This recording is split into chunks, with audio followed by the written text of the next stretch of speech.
One of the biggest new trends in the culinary world, it's charring food. It's burning stuff on purpose. I have serious char challenges, mostly because I have not gone far enough. That's where it gets tricky. Really crank that burner up and let things cook.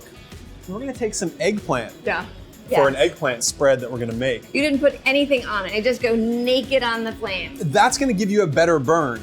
We're gonna burn the outside of the garlic first to impart that smoky flavor into the garlic. But you see, I've got this flame all the way up, stuff's flying off. Sparks are going.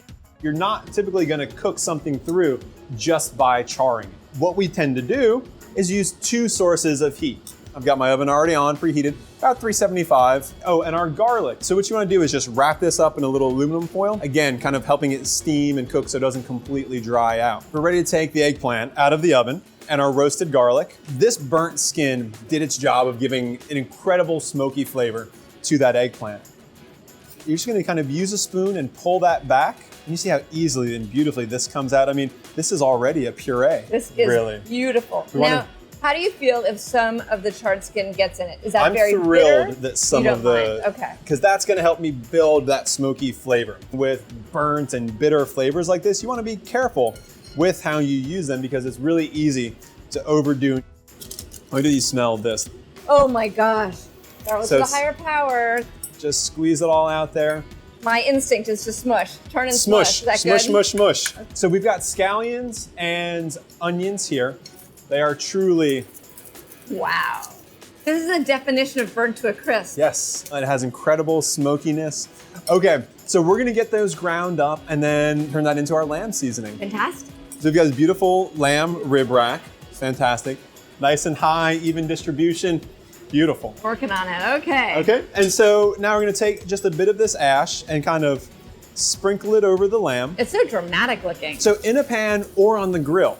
First we sear, then we finish in the oven. Just so that ash holds on, right? That's all we need to do. Flip it over. And you don't sear the ends? Not these sides. No. You're gonna overcook the ends that way. It's got a nice smell. I love it. Good. All right, so this is gonna go down into the oven. Just throw that in right here. Okay.